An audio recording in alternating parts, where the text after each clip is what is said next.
Merginos, ar žinot apie mokesčių deklaravimą ir visus šituos procentus, kurių žmonės neskiria? Dioro, tu žinai gerą statistiką, man atrodo. Taip, net 7 iš 10 žmonių neskiria. Savo gyventojų pajamų mokesčio tai yra 1,2%. Tai yra šiaip labai dideli ir liūdnikant skaičiai, kurių jeigu niekam neskiriam ir kurie mums nieko nekainuoja, juos tiesiog pasiema valstybė. O kurie juos išleidžiamas, puikiai žinom. Ant guminukų? Tai yra labai daug opcijų, kur galite pasirinkti. Aš skirdavau ir gyvūnų prieglaudoms, iš tikrųjų, kam tik norite, yra organizacijos tokios kaip Gelbėkit vaikus, galite jūs investuoti į Lietuvos vaikų šviesesnę ateitį. Tiesiog reikia nepatingėti, paspausti tą mygtuką, deklaruojant mokesčius ir skirti tą pasirinkti, kam jūs norit skirti ir tikrai kažkam galbūt padėsit daug daugiau, negu patys įsivaizduojat. Ir turime laiko į gegužės 2 dienos, tad sukluskime, sujuskime ir skirkime tą 1,2%. Kiekvienais metais beje pasirenkam vis naują. Tai... Jo, tai galima nebijoti, kad skirsite dabar ir čia jau visam laikui, labai čia aš neturiu laiko, reikia apgalvoti atsakingai reikėtų apgalvoti, bet nereikėtų bijoti, nes kitais metais deklaruodami jūs galite tos pinigus paskirti kažkam kitam, jeigu norėsite. Tai galite būti geri ne vieniem dalykam, galite jo pakaitalioti ir tiesiog nepamirškit. Gelbėti vaikus. Tai, panas, ką nuveikė, kiek čia mes porą vėl savaitėlių nesimatėm? Kažkaip labai greitai praėjo tas savaitės. Šiaip šitas pagalvoju, kad jau vėl filmuot, galvoju, kaip čia taip. Greitai, nu. Jo. Jo, tikrai labai greitai praėjo. Man tai įdomu, dar gal aš dabar kaip tik buvau... Aš atvažiuoju į Kauną, dabar man kažkaip taip pavyksta, sudėlioju arba reikalų turiu, arba taip jau pasidėlioju, kad atvažiuočiau ar bent jau iš vakaro sekmadienį kokį, arba ten šeštadienį, nes pas tėvus, aš esu pati kaunietė, tai pas tėvus atvažiuoju ir su lėliuku man daug patogiau, žinai, mama pažiūri pirmadieniais. Ir buvau pirmą kartą jau taip su vaikų gimtadienyje. Iki tol, ačiū Dievui, mano draugė suprasdavo, kad jeigu neturi vaikų, tai tu dar ir neik, džiaugis, kad negali neiti, nes man tai tie vaikų gimtadieniai toksai, pačią suprantat, ką ten veikti, žinai, man tas chaosas, man būdavo... Žiūrint, kiek vaikas, žinai, tau yra artimas, gal reikėtų iš tos pusės pažiūrėti, jeigu ten krikšto mama esi, jo ir neturi vaikų pats ir dabar neįsi, tai toksai gal kaip tas vaikas tau artimas, ar gal su draugė ten labai gerai susidarys, gal tiesiog yra faina, tai gal iš tos vietos aš biškai taip pažiūrėčiau. Man patinka vaikų gimtadienį, man ten smagu, aš esu branda vienintelė. Chaosas, o aš ten, jeigu lėdau išvengti, aš tikrai neįdavau, bet dabar... Gal tu tu nenučiuoždavai, tau niekada neįdomino tavęs? Ne, aš neįdavau. Man panika kelia tas chaosas vaikų vienoje vietoje. Gal tu tik chaosą matyti dažniau, gal tu pas tai nėra buvo tokių ramių, normalių gimtadienių. Dabar buvau, tai tėvai vaikai, ką nei tu ten, čia su tėvais pabendravimas toks, tai man nebent, žinai. Ne man.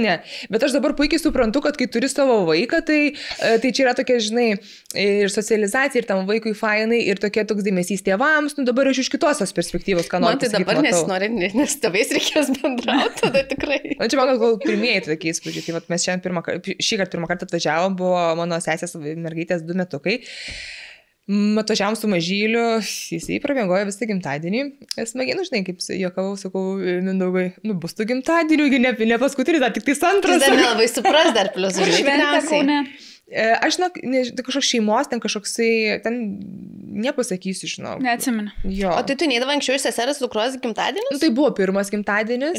Jau, bet aš turiu dabar kaip su vaiku, jau kaip mama pirmą kartą jau su vaiku. O, bet tai labai viena. Kaip tu ir sakai, į sesės, aišku, kad nepraleisiu čia, tai reikia pirmą mūsų šiaip, žinai, tai taip, aš nueisiu, bet draugės, draugių tarp, kurios turi vaikus, jos, Milda, mes pačios sakom, žinom, kad už visą, nei jeigu, sako, mes tikrai neįsižeisim, žinai. Blemba, aš tai turiu draugę, kur mes mėnesiadienį švęsdavo su tais tortais, tai pastovi, sakydavo, kada Ilos, kada aš noriu atvaryti, kada, koks tortas, koks. Ne, tai jeigu tu, žinai, pas tave į namus, man ateiti tortą užkasti su arbatėlė, tai aš irgi ateičiau tokį gimtadienį švęst, aš apie vaikų kambarius kalbu, žinai. Ne, tas žodžio atrakcionai visi. Tai va, tai šiaip tai sakau, gražiai, tikrai vieta, fainai, man tas tik tai dienos metu, taip smagiai, jaukiai, tai viskas fainai smagu, mažylis primiegoja, mano tai labai fainai buvo. Tu gavai laisvą tokią savo laiką. Jo, mes ten kažką su Mindaugiu. Kiek valandų truko gimtadienis? Žinau, kelias valandėlės, ten po to jau pradėjo skristis, ten, man atrodo, ir trunka apie 3 tai gimtadienį, nežinau. Jo, mes 3 užsireždavo. O kaip tavo organizavimas vaikų? Aš, ta prasme, jau prisikarksėjau praeitą, kad mes šio balionų tai neimsim. Sakau, Andriau, mes balionų neimsim, Andrius. Kaip neimsim? Ta prasme, sakau, kam tų balionų vaikui? Taigi privalom, taigi pirmas gimtadienis. Nu gerai, pagalvosiu, rašau mergų čia, ką reikia tų balionų. Draugas, tai aišku reikia. Ir aš tokia užsėdžiu, bet aš jau sakiau, kad nereikia. Nes ta senelė kažkaip... Taip, tai žinau, dabar ir šiaip balionai fainai. Po to nuvarėm, buvom pas Andrių sesės vaiką gimtadienį. Ir ten iki Eilos gimtadienio likęs iš serijos mėnesis. Nu ir mes ten net nieko negalvojom, nei sąrašo žmonių nieko neturim. Ateina Andrių sesė. Nu, aš tai prieš 3 mėnesius rezervavau, nes vietų niekada nebūna. Su vietom. Aha, aš galvoju, vietom tai taip. Aš už Andriusko, sakau, mes nieko nežinom. Darom sąrašą greitai, ką kviesi. Ir jisai pradėjo. Tai pusbroli, tai plus 3 vaikai, tai pusseserė. Aš sakau, jie tiek vaikų turi. Tai ta prasme, aš sakau, aš žiūriu Eilą ir sakau, per tavo šitą pirmą gimtadienį bus daugiau žmonių, nei per mano visus bendrai gimtadienius gyvenime sudėjus. Nes kai tu pradedi skaičiuoti tėvas, motina ir tie visi vaikai, tai gaunas, kai giminės balius. Ir šiaip brangus reikalas šiaip tais. O kitokie maži vaikai dar nebėnekvies tėvų. Aš pakviečiau literaliai ten proseneliai, seneliai, pusbroliai tie visi Andriaus, jūs ir ten kelias 2 draugės, 40 žmonių sąraše. Žiauri daug. Tai gal mums reikėjo atsisakyti. Dar tu mane atrašei. Ir esmė tame, ir aš taip, žiūriu tą sąrašą, pradinį 40 ten žmonių. Sakau, pusė negalėsgi, su vaikais negali. Ir visi gali. Ir visi atrašo, būtinai būsi. Aš pažiūrėjau, Justinas išvažiavęs kažkur į spektaklį, tai galbūt pasiplanuosiu, kad nors Kaune veikti, tada man čia važiuoti nėra baisiai toli. Visi gali, visi giminaičiai, visi seneliai, visi pažįstami, visi labai. Bet tai žiūrėk iš gerosios pusės, žiūrėk, visi ateis, viskas užsakyta, padaryta, ten maisto kažkiek yra, kas negali, kieno vaikai iš rankus jau yra protingi, atsineš patys savo, ar kas valgo, žinai, ten mišinukus, huiniukus. Tikrai atsineš savo, o kas geriausia, praeis 3 valandas susipakuoji ir išeini namo. Mes paėmėm tas 3 valandas. Ačiū už rekomendacijas, visas peržiūrėjau, nes praeitą podcastą paklausiau. Aš mačiau, kad vieną iš rekomendacijų pasinaudoju. Tai aš pasiėmiau vieną iš rekomendacijų, nes, tikrai pati nesirantavau ir kiek Google'as metė, kažkaip nėra toks platus pasirinkimas, kiek Vilniuje. Labai fain, daug kambarių. Tai iš karto tada jau ir tai dekoratoriai parašiau. Bet gal pasiūlė ir jie patys kažkokie dekoratoriai, ne? Nes dabar kambariai patys kažkaip labai suorganizuoja daug ir kad, jie man nuo tavęs daug įvorio. Mes iš karto, kaip tą vansą sumokėjom, tai mums ir iš ko pavalgyti pasimti, ir kas dekoruoja, ir kas fotografuoja. Bet viską kitaip darysim. Nes ten mums dekoras nepatiko. Ir... Man atrodo, tą laidą sakėjau, mes tikrai neturėsim nei balionų, dekoratorių, nieko. Žiūrėjau dekoratorių, jau balionų. Jau jai nebepatinka dekoratorių, kuris siūloma. Dėl dekoratorės, tai aš žinau, nes nekečiausia Lietuvoje. Ir aš galvoju, aš jau jai tai tikrai nerašysiu. Ir aš kai užklausiau, kur skaniausi vieno kasnio sumuštinukai, jinai man parašė langelį ir parašė, o jeigu reikės dekorą, raštel. Ir aš galvoju, ką? Ir galvoju, Andriu, parašysiu ant durniaus, bet tikrai nebus laisva tą dieną, nes aš žinau, kad pasėtum pusę metų priplanuota. Jo, sako, laisva. O aš ten tik su, sakau, taip lemą, bet gal sakau, kiek čia kainuoja tokie dalykai, aš net neįsivaizduoju tų kainų. Jezu, čia gal milijonai, šimtais, ten tūkstančiai, žinai. Ai, sako, rašyk, čia dukriuko pirmas gimtadienis reikia. Gerai, sakau, bet mums tik senelės, mums čia ir žodžiu, taip ir išsirutuliavo. Aš kažkaip taip jo specialiai ten neieškojau ir ten nesugalvau, kad man ten ta netinka. Bet po to žmonės pakomentavo, kur skaniausi Kaune tie vieno kasnio. Tai buvo, plema, galėčiau dabar pasidalinti ir viskas užlūžė, net kur švesiu. Aš norėjau pažymėti, tu pasakyti, kad Zuikė, ne Zuikė? Jo, Zuikė pirtelė kažkoks. Zuikė ministerijų švesiu. Va, sakau. Ir Laury atsimenu, kad skaniausi užkandukai ir kažkoks kitchen molekulė. Kažkas tokio. Tai imsim tą kitchen molekulę, nusprendėm su Andrium, nes gražių paveiksliukai atrodo. Aš tai žvengiu iš tavęs, tik senelė kažką, ateina jau Petruškevičius gėlės lubo nuo lubų kabo, žinai, ir taip, ekstra galiausiai, nuo nieko iki ekstra. O žinot, kas dekoruos? Ta Monika, kur, ten visą laiką, jeigu kokia mega šventė, tai jinai visiems ten. Nežinau. Ir ten Sigel padaro, ir kur Atienės pirmas gimtadienis buvo man ten, ir Izabelės visus gimtadienius. Žiauriai graži šitą. Nepopuliari šitai. Tai žodžiu, kažkaip aš iš seniau pasakus buvau visą laiką pas mane jinai mėtis. Tai maisto tik dar neužsakėm. Tortą irgi jau kažkokį tokį futuristinį susigalvojau, nes įsivaizduokit, kaip man sunku. Aš buvau ta nesveika mama, kur kiekvieną mėnesį po tortą užsakinėja. Ir dabar buvo metų gimtadienio tortą. Dabar visus tortus, kurie buvo. O esmė, kad aš daugiau neturiu idėjų. aš jau visus gražius išnaudojau ir tokio jau bombinio ant galo net nepasirinkau. O jeigu tokį tortą, iš tikrųjų vieną tortą ir kur, žinai, mažytės, kiekvieno mėnesio ikonėlė to torčiuko, tipo, jeigu šuniukas, tai šuniukas, jeigu ten buvo koks nors drakoniukas, tai drakoniukas ir visi tie tavo veikėjai būtent to vieno torto. Žinokit, užsakinėsiu iš vis tokį nevaikišką, tokį futuristinį. Ir pati idėja bus kaip vasaros pieva, nu, tokia gamta. Tiesiog gėlytės, spalvoti ten balionai ir ten, žinai, bembis. Tai va tokį nusprendžiau ant galo. Užsakai, iš ko užsakai? Iš kasdienybės, man atrodo, vadinasi Kaune, bet skonio nepasirinkau dar, nes nesu pas juos valgius, tai išsisakiau 27 dieną, jie turi tokius pasitestavimus, tai kaip vestuvėm, žinai, pasiėmė vaiko gimtadienį. Bet gerai, jeigu išsibandysi, gal vestuvėm paskui patik. Turi tik 3 skonius, tai ir tokie, žinai, gurmaniški tokie, kur, nežinau, tai reikia būtinai paragauti, kad neprašautų skonių. Tai vat... Dovanų sąrašą pasidaryti. Kažkaip labai ramu. Šiaip būtų labai naudinga, jeigu tu surašytum daiktų, žinai, tau suneš žaislus.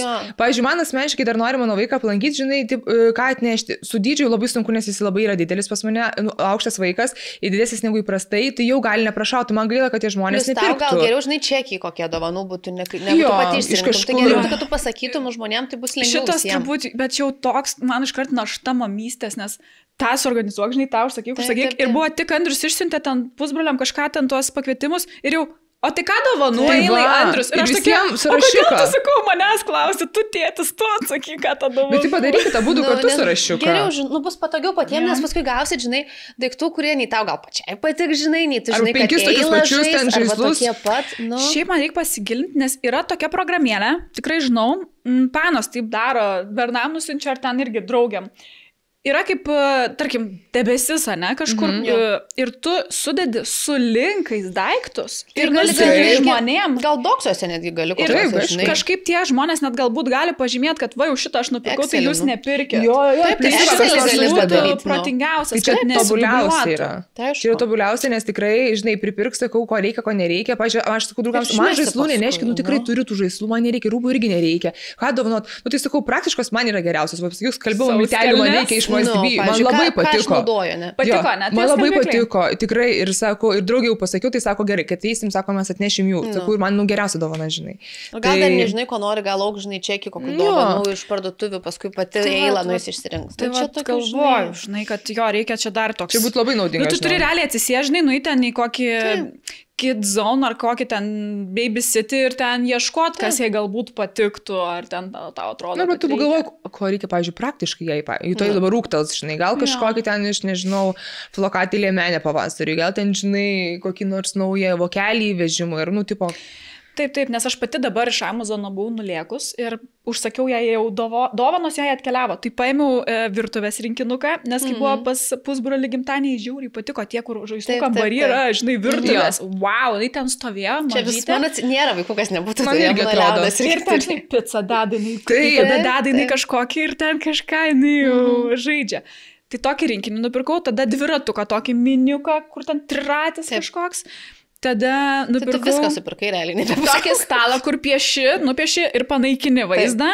Nu, žinok, tokius esminius, kur man patiktų, kad jinai turėtų, aš supirkau. Tai reikia nesupirkti. Tu sakai, kad pinigais neštų tada. Nu, tai aš pagalvosiu. Ir dar tokį mąstymą irgi tam žaidimų kamarį mačiau, kur nepaprastai užmauni kaladėlę, bet turi pasukti atinkamai, kad jinai įsidėtų. Ten sudėtingiau šiek tiek. Tai dar tokį rinkinį nupirkau, kur dar gali ir žvejoti ten to pačiu žuvytės. Tas, kur gaudasi. Tai ten 3 viename. Tuo suki, žuvytė žvejoja ir dar kažkoks. Tai man labai patiko tokį. Va. Tai žodžiu, žinau, kad 5 dalykus. Tai jeigu išvardau 5... Bet tai tu čia per daug duomenų, vienu kartu vaikui, tu nieko nebedžiugins, jos reikia pasilikti. Gali būti taip, bet aš tiesiog atradus Amazoną, kad vokiškas Amazonas, ten viskas labai pigu, veža nemokamai į Lietuvą ir aš už visus 5 tuos didelius, tikrai massive dalykus, virtuvės rinkinys, dar suknelę užsakiau gimtadienio progą, iki 200 išleidau. su ten... Jo, dabar tas vokiškas labai gerai, mano Justinas irgi dėžėjom krauna. Nes tu supranti, aš nežinau, mane iš tikrųjų Karolina Meskino apšvietė, nes aš kažkada pasiskundžiau, kad pirkau iš amerikietiško Amazono, nes tik žinau, kad toks egzistuoja ir sumokėjau mokesčių ten pusę sumos. Tai iš serijos, nu ten suma gaunasi nedekvati ir tu nelabai ką gali pirkti, nu nes gaila pinigų ribota. Sako Karolina, o tai kodėl tu ten vokiško nenaudoji, va, sako viskas. O kaip tiesiog Amazon pasirink? Amazon.d. Arba tiesiog eik į paprastą Amazoną ir pasirink šalį, viskas. Nes aš dabar kažkur irgi, sakau, įlindau, atradau irgi Amazoną, aš vaikų irgi nupirkau kelionį jau tą, žinai, su UV apsauga maudomuką, tą kepurytę ir tada dar tokį maudimosi dalykėlių. Tai aš iš Amazono siunčiausi, bet dabar galvoju, iš kurio, nes aš tiesiog kainą sumokėjau ir nemačiau papildomų, man nereikėjo mokesčių įtraukti. Ar nebent įtraukti jau buvo? Dažniausiai būna iš karto su mokesčiais, net jeigu iš Amerikos tu jau... Nes aš pasižymėjau, kad siuntimas į Lietuvą, tai matyti iš karto atrenka man gal su mokesčiais. Bet iš kur vis tiek reikia žiūrėti. Tu pažiūrėk, jo kartais pasičekink. Nes, nu, ten buvo dvigubai pigiau viskas. Ne, aš tada anksčiau laiką pirkdavau. Tai man buvo, akiuoti. Tai dabar reikia, sutaupiau realiai. Smagu kartais išsukti tą Amazoną, tikrai yra daug dalykų, ko Lietuvoje nėra, nerasi, arba Lietuvoje dvigubai brangiau kainuoja. Man gal, aš kažkaip nieko nesupirkus niekada iš ten, aš pati neužsakinėjus, Justinas kartais užsakinėja ten Leonui kokius vandenžaislus, dar kažkokius ten savo knygas, kokias dar kažką. Arba, bet aš dabar pasižiūrėjau, mačiau namams visokių tokių gerų dalykų. Šviesų kažkokių įsikenšančių, jungiančių naktį, nu, bet tokio aš labiau. Aš dabar tokią lempą užsisakiau ir gavau, jau pasidėjau. Mindaugas skeptiškai, ką tu čia prisipirkai, tai aš galvoju iš Temu, sakau, prašyčiau, sakau, čia iš Amazono. Ir po to, sakau, tik išsiaiškink, kaip jinai veikia, nes ten, žinai, yra visi white noise, tai yra ten paukščiukų čiurlenimas, nu, tai užmėgimui tie garsai. Tada yra spalvos, ant sunrise, ant dar kur keičia spalvos visokiausias. Ne, tokia pavaliva tokia ant stalo. Yra laikrodis ir ten netgi, man atrodo, gali per Bluetooth'ą prisijungti per telefoną ir leisti per telefoną, žinai. Tai Mindaugui palikau išsiaiškinti, kažkur išvažiavau, grįžtu, jau vaikas pasodintas šalia priešais tą lempą, jau groja kažką vaikišką muzikėlę, ten trinka. Ir, žinai, ir tada tas šviesą užgesinės, ten ta šviesa tokia labai gražiai sklinda, žinai, jau abudu sėdi. Sakau, žinau, visai patiko ta lempa tavo, kur tu užsakei. Sakau, ačiū Dievui, išmokyk man tik išsianalizavo. Tai tikrai, jam fainų yra dalykų. Aišku, nereikia persitengti, bet ko reikia, tai dabar man biškiai atrakino platesnis vandenis. Taip, Milda su mani mergaitė, jį vienoj knygelį skaitė, kaip išminkyti bandeles. Vakar sėdžiu. Kažkaip buvo intarpas. Palauk. Čia yra daina su tavim apie tave. Telebimbam. Dar nežinai. Gali būti, Telebimbam. Milda ir Matilda daina. Žinau. Ant visų Matilda. Čia šitą. Niršta pusdama, puslėta piršta. Važiavom iš Palango, žinai, prabudo eilą ir tokia nirzga. Nu gerai galvoju, einu Telebimbam. Ir paleidau tą dainą ir aš iškart varau į tekstą, galvoju screenshotą. Ir bet pamiršau tonaciją. Bet žodžiu, iš niekur įmetė mum. Matilda tai ta tokia piktoji, kur jai niekas nesigauna, viską už ją padaryk, o Milda ta protinguolė, kur knygelės perskaičius ir viskas jaučia. Labai šiandien tinka mūsų Mildos temai. Šiaip jau mes mėgstam Telebimbam ir Mindaugas tikrai paleidinėja vaikų jau Telebimbam dainelės, tai visai smagu toksai vaibas namie fainas. Ir visai, kad ir mes su Mindaugu žinom tas dainas, tai žinai, mes dainuojam ir Matėjų taip, žinai, čia groja, čia mes žiūrime, mes jau dainuojam ir jau smagu, jam fainai labai. Tai va, tais vaikais tiek. Tai va. Tai žodžiu, būsiu prisikarksėjus, nebus balionų. Bus balionų. Tai žodžiu, laukiam sąrašo dovanų ir jau laukiam pačio baliaus, aš čia jau turiu... Kur afteris? Nu. Nežinau, afterio. Šiek tiek perjaunu, nes pirmas gimtadienis ir bijau, kad kažko, žinai, ten per mažai sumuštinių užsakysiu, ar ten kažkokių gėrimų, ar vaisvandenį. Važiuoja, baigtų. Nu, bet tikiuosi gerai praeis. Vandens svarbu, kad būtų ir viskas, ir visi išgyvens. Tai aš ir sakau, važiuojam, sakau, kiek 40 žmonių 3 valandom reikia vandens, sakau. 2 blokų, kiek, sakau, jie geria, kiek išgeria. Nu, taip sunku apskaičiuoti. Aš kai ten nutrokštų porą šimtų gramų paskaičiuoti, aš vis tau girtu vis tiek atsivešiu, manęs gali neskaičiuoti. Norma, žinai, prašau, čia tavo norma. Viskas baigės saliniuoti. O klausykit, grįžtant prie visų nuo vaikų tiksliau nueinant, Greta, tu dalinais ar ne to video, kur dabar viral TikTok'e yra? Selena Gomez ir Hailey Bieber. Bet ne. Pas mus čiatė? Nu? Pas mus čiatė aš turbūt dalinausi, jo. Bet aš nesupratau, iškart savo nuomonę pasakysiu. Čia apie tai, kad Hailey persekiojo iš tikrųjų savo vyrą. Jo, ir kur dabar čia arrange marriage vadinasi. Biškelį. Perspausta? Ne perspausto, žinai, teorijų kažkoks tai kūrimas, vos nežinai, prigalvota, kažkur prigauta. Man toksai neiškumo labai daug dalykų. Taip, įnašant iš karto tie, kas nežino ir nematė, tai YouTube'e yra 15 minučių. Šiaip yra ir tokia išskirstyta daug, ten 7 iš dalis. Yra 7 stories TikTok'e, bet jos paimtos iš YouTube'o, ten metų senumo video, 15 minučių trukmės, kaip ten Hailey buvo apsėsta Bieberiu. Plus dabar tik atsirado iškilo. Ir po metų vėl iškilo, bet tai, kaip žmonės sako, kiekvienais metais vėl pakeliama ta tema iš pelenų ir vėl iš naujo truktų žvadžių, vėl nuo pradžių. Čia prieš metų. Netgi jeigu iš tikrųjų jai patiko, jisai visą laiką ir jos siekia valio. Tai pasiekė. Ar negi nėra taip, kad mes siekiam vyrų, kurie mums patinka? Taip yra. Ar vyrai moterų, kurie mums patinka? Ir dažniausiai, kai tu sieki vyrą, kuris tau patinka, tu nepasieki jo. O jai pavyko.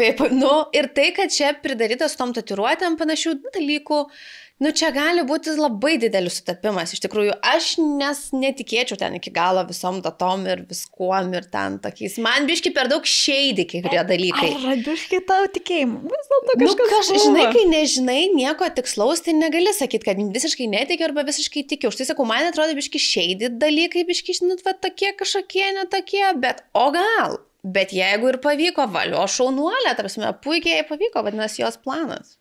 Jo, man tai čia dar skamba, kaip žinai, Selenos Gomez šitie tie sekėjai, pasiekėjai visi, gerbėjai.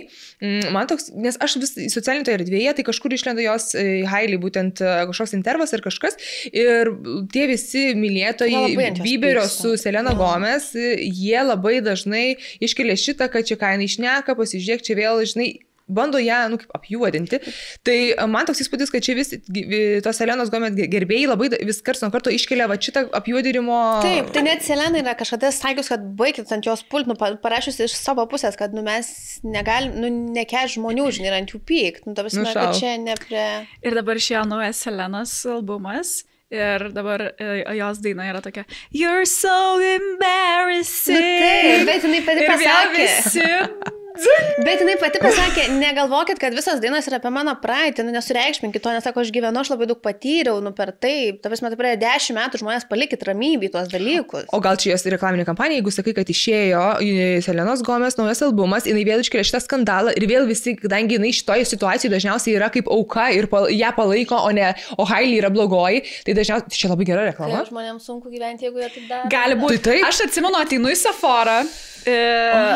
Amerikoje ir ten Selena Gomez stovi. Ten yra tas Rare Beauty jos, o labai popino raudas. Ir aš norėjau jos tų, nusipirkti kokį lūpdažį ir prieinu prie pardavėjos ir sakau, ar turite raud produktų? Ir jinai taip atsiskai mane piktai. No, we only have Rare Beauty. Bet jinai pati neklausta, tai pasakė. Ne, aš paklausiu, ar turi jo, bet tau atsakė, neklausta apie Selenos kosmetiką. Taip, ir jinai man pabrėžė. Dėl konkurencijų sąlygų gal neleidžia, pavyzdžiui, Rieras būti ten. Bet o kodėl ir aš žinau, arbatėlės, nes taip neva teigia, kad Selena sudylino su Sephorom, kad Hailey neįsileistų. Kad jos neįsileistų į tinklą. Bet čia, žinai, čia jau marketinginis dalykas. Aš galvau, kad čia galbūt feikas, bet kaip jinai man nemaloniai atsakė, kad maždaug kaip tu čia drįsti klausti, ar čia tas yra kosmetika, ne, nes mes čia tik man nuskambėjo mes Selenos team ir tu čia kaip tu drįsti klausti. Tas jos teamas labai stiprus yra čia, taip faktas. Net tai yra makiažo industrijoje, už tai jau irgi įleida šaknis. Tai gali būti, pavyzdžiui, tai čia normalu, aš manau, yra daug dalykų, kuriuose tu, pavyzdžiui, aš nenoriu, jeigu aš ten einu, tai aš nenoriu, kad būtų tas ir trečias. Tai čia biški toks normalus dalykas. Aš nesakyčiau, kad čia yra jau žiauriai nenormalu. Ne, tai jeigu turi galę savo rankose, neleis kažkam įeiti į rinką, tai čia konkurencija. Bet man tai čia yra, jeigu tu deklaruoji, kad palikite ją ramybėje, taigi koks skirtumas, aš jau mūvinau toliau. Reikia atskirti darbą nuo... Nesvarbu, jeigu tu mūvinai toliau ir tu galvoji, kad tai tau nekonkurentė, tai kodėl pasidary tokį marketingą, kad... Čia yra brandai, čia kažkaip konkurentas, o kodėl Lady Gaga kosmetika ne konkurentas? Kodėl būtent Hailey? Aš čia visiškai matau interesus. Bet man tai, o dar... Aš tai nelabai. Man tai atsimenu dar, kur rodė, šiaip tas 15 minučių video, jis labai įtraukiantis, labai daug informacijos pateikia. Man strigo tas momentas, kur Selena pasileido savo kulinarijos podcastą, po kelių metų tą startavo Hailey ir žodis į žodį, ten Pikabu ar ką jinai ten naudojo, kopijavo, pirma laida su močiutė ir ką gaminsi močiutė žodis į žodį ir galiausiai viskas sustojo Hailey, bet labai daug kopijavimo. Bet žinot, čia tas kopijavimas. Dabar gali kas nors ateiti ir pasakyti, kad mūsų podcastas irgi nukopijuotas, nes svečiai panašus. Mes panašiai atrodom, galbūt apie panašias temas šnekam. Čia galima priskabinti lygiai prie to paties ir sudėlioti viską taip, kad atrodys, kad pirmą vienas išleido, paskui kitas. Ir paskui dar trečias atsirado. Čia gali būti tiek daug žaidimo šitoje vietoje, kad taip, mes neišradinėjom dviračio ir aš tikiu, kad galbūt logiška buvo tai pradėti, jeigu tu pas save namuose darai tą laidą. Jeigu tu darytum kažkur tai kulinarijos studijų, tada gal jie ir nebūtų taip darę. Aš neginu, nieko nesakau, nežinau, bet tiesiog galvoju ir bandau mąstyti, gal iš tikrųjų čia buvo logiška tiesiog taip daryti, kaip jinai darė, bet tiesiog į visumą, kai pasižiūrėjo, suprato, kad čia gavosi biški šuduva iš tikrųjų. Arba čia yra, mes visi galvojam, kad čia, žinai, durnelį, o gal čia Hailey yra marketingas. Specialiai jinai daro, ką padarė, pavyzdžiui, kokią nors laidą, bet jinai pasidaro, nežinau, kad žiūrovai ateis vien dėl džedžimo, bet vis tiek peržiūros, tai dar didesnis ir marketingas geras, supranti, tai gal jinai dabar jau žaidžia, kad mes čia bandom priegaudinėti, jinai gal čia su mumis žaidžia, žinai. Bet dabar jau jinai naują auką turi, sakė Sabrina Kampertą. Jo, skaičiau, bet dar nežiūrėjau. Tai klausimas, o gal jinai jo, yra tokių žmonių, kur kopijuoja, beje. Turi nuligą kokią. Ar jūs susidūręs, čia labai įdomi šiaip tema, aš esu susidūrusi šitą situaciją, pavyzdžiui, darbe atsimenu, nevardinsiu, kurioje darbovietėj, bet... Tai tą kartą telefonai tie? Kas tai? Nieko. Tai žodžiu, tikrai būdavo mergina, kuri, tarsi mes kaip ir bendraujam, viskas fainai, nesam labai geros draugelės, bet aš matau, kad aš apsirengiu, kitą dieną jinai labai panašiai apsirengė. Netgi mano viena draugė, kuri mes kartu irgi dirbom, su kuria labai gerai sutariau, jinai man net... O tu nebuvai vakar taip pat apsirengus, žinai. Ir tu ją įkvėpdavai.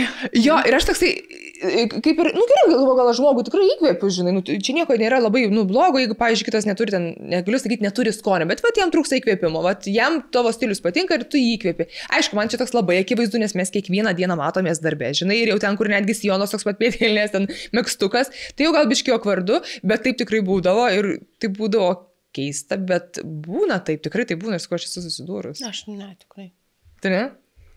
Ne, aš tik atsimenu, kad kažkada vėl su Karolina susirašėm ir sako, blemba, aš šitą nusipirkau, dabar negalėsiu kelt.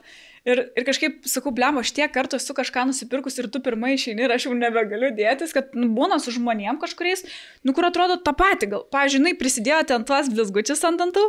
3 metai prieš aš ten galvoju, blemba, kaip noriu užsiklijuoti ir vis neužsiklijavau. Ir po to atėjo ta banga. Tai dabar aš tų grizų noriu, kad man ten Andrius padarytų, bet aš vis nesugebu nueiti ir galvoju, kas dabar. O ką tu Andrius į tai jis nori to padaryti? Jo, tai reikia tik burną nuskaluoti ir padarys iškart, bet reikia nuvažiuoti iki klinikos, aš nesugebu.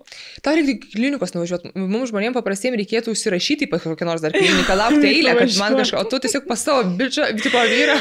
Jo, reikia nuvažiuoti ir aš niekaip nebesivažiuoju. Bet aš tai nematau tame problemos, bet tai Lietuva maža,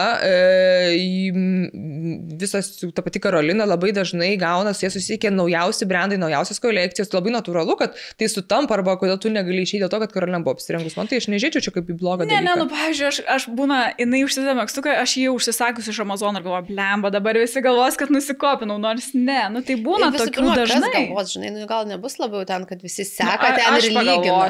Gal čia labiau, kad aš pagalvosiu. Bet tikrai būna, kur tu nieko specialiai nedarai, bet taip gaunasi, kad, pavyzdžiui, panašus skonis. Ten tos pačiuose puslapiuose, 3 perki rūbus ir viskas. Tai sutampa. Visos sekam Irina, pavyzdžiui, stilistė, ar ne, ir ką parodot, visos susiperka. Tai jau kažkas įkelia, žinai, linką nusiperki.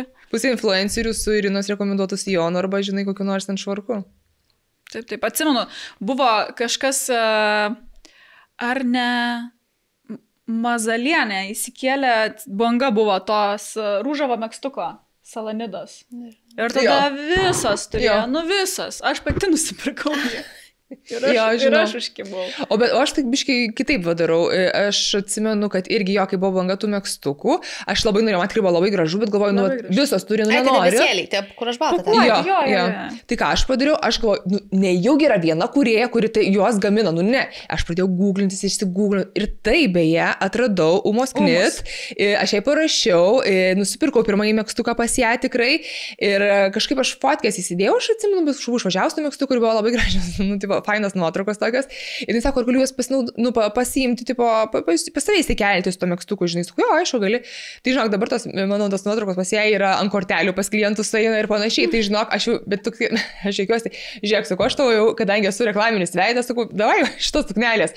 Tai aišku, sako, žinai, man tą suknelę ir... Nežinau, kad dar gali gauti gerų fotkių, žinai, printam. Bet aš ką norėjau gal pasakyti, kad mane labai nervuoja, kad jo, reikia pamatai, matom, visom gražu tas rūbas, bet nesinori tas copy-paste, tai kažkaip bandai iš kažkur ieškoti, gal nors dizainas ir tas mekstukas iš tų pačių, išsiaiškinu, kokius tų siūlų mekstas.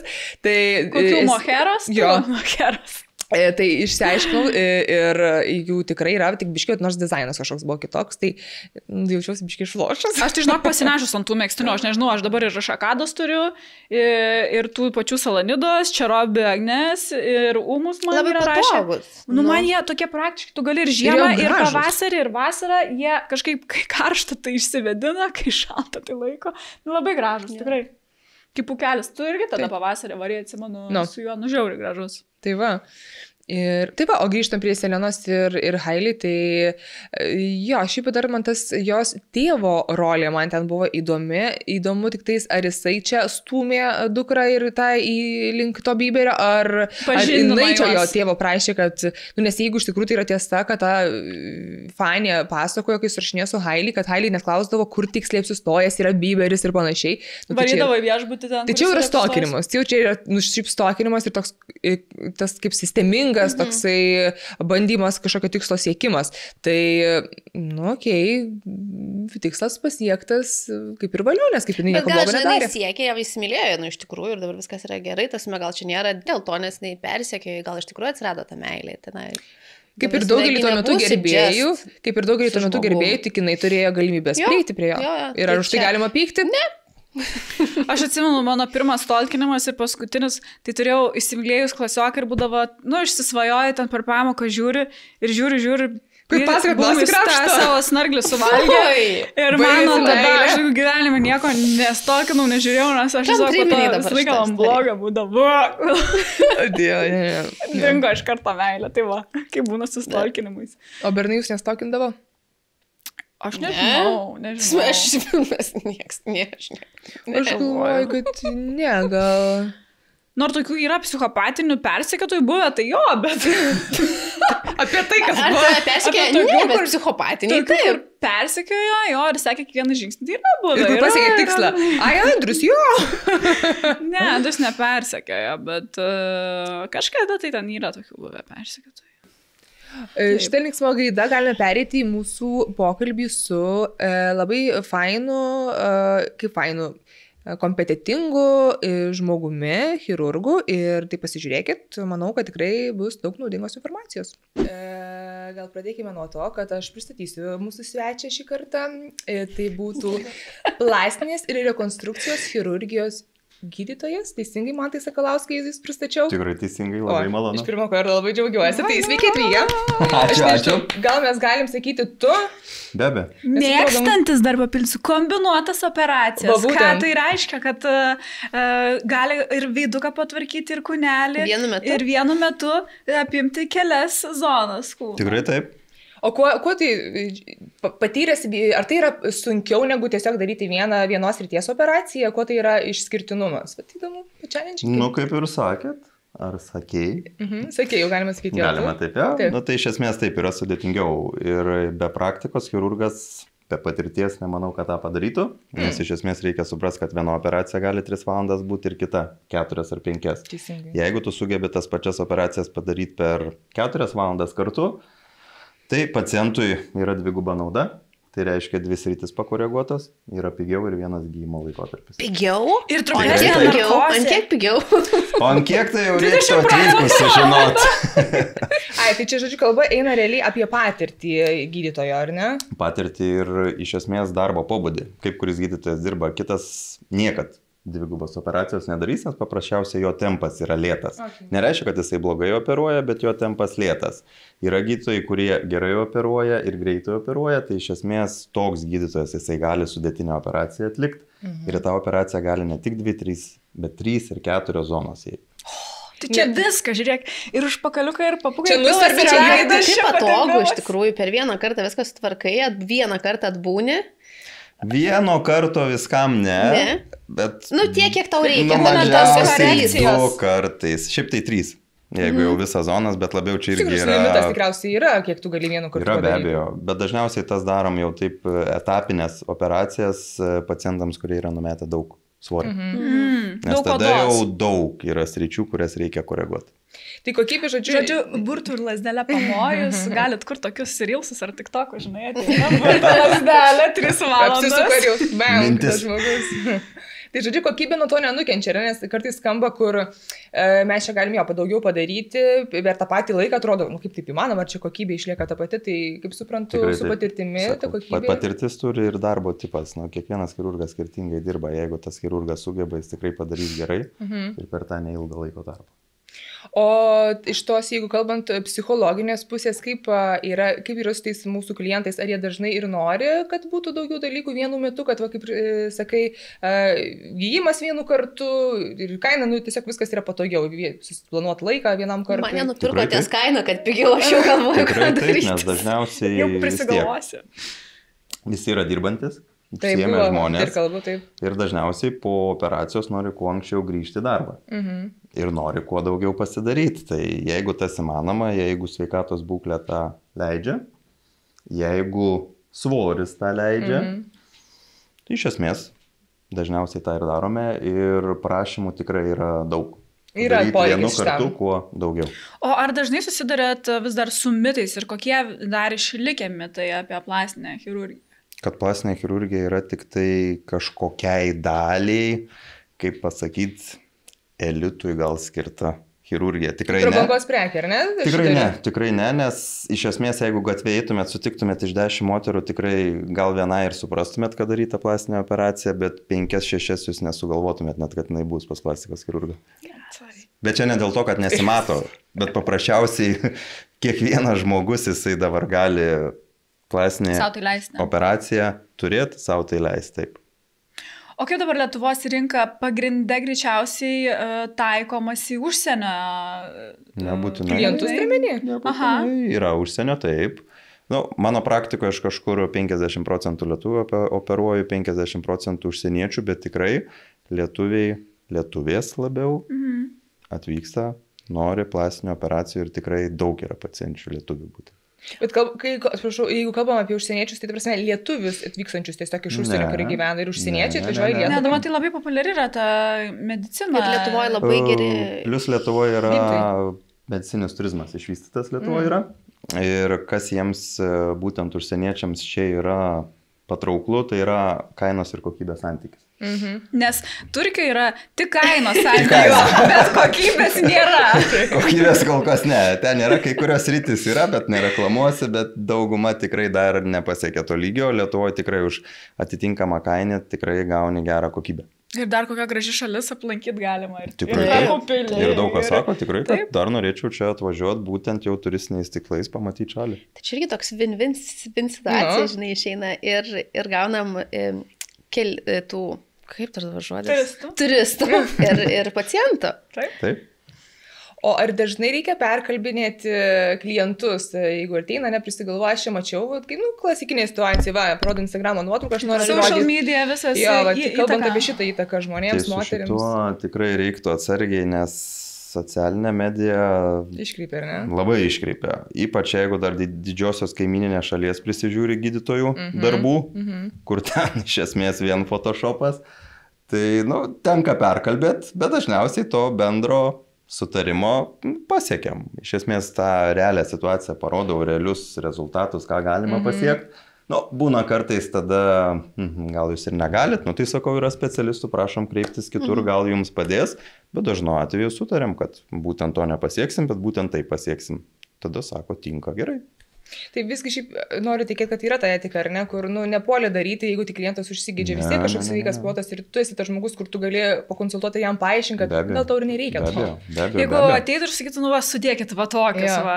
Tai buvo man kai dėjo anksčiau. Odos tiek neužteks, kaip atkalbinėti. Kažkada buvo šiek tiek mada didesnių implantų, bet irgi reikia suprasti didesnės implantas, didesnės problemos ir gamintojai paprasčiausiai jau negamina tokių implantų irgi būtent dėl etinių sumetimų, komplikacijų irgi didelės rizikos, tai jau tokių didelių tikrai implantų Lietuvoje nebūtų galimybės. O kas dabar su tais implantais trendina? Aš tai žinau, kad yra kažkokios formos, yra lašo forma, yra turbūt apvala kažkokia forma. Apvalus anatominis. Kažkokia forma. Iš esmės ne. O kokia dabar populiariausia Lietuvoje, ko moteris labiausiai nori? Lašo formas. Nes natūraliausia. Mano praktikoje taip tikrai, 5-6 metai atgal gal buvo ir apvalus populiaresnis, bet dabar labiau visos natūralumą eina. O dažniau vis tiek yra linkę dėti implantą, ar dabar ir savais riebalais užpildyti? Jeigu yra galimybė, savais riebalais visą laiką pildom. Pildot geriau savais, o... Kažkaip, kiek procentų man domų pasavino, nes kažkiek atmeta, žinau. Nes tada, kaip žinau, iš esmės bent 50-60, jeigu procentų prigyja persodinto riebalo, tai jau yra gerai. Bet jis taigi yra linkęs su to svoriu irgi pasišalinti. Jeigu daug numeta, iki 10 kg, tada šiek tiek svorio nukristų ir nuo krūtų. Bet jeigu, tarkim, aš sugalvočiau, net negalvoju, bet jeigu sugalvočiau, kaip ir mano svoris nesviruojantis yra, tai man nėra rizikos, kad išsivaikščias tas riebalas natūraliai arba ten išsportuosiu. Kiek jau prigis, tiek prigis. Išsportuoti nemanau, kad pavyktų, labai jau reiktų, sakau, numes daug svorio. Supranti, šokti ant baltymų dietos. Okay. Tai jeigu neplanuoju daug, tai tikėtina, kad jis ir liks, ar ne? Kuris prigyja, taip.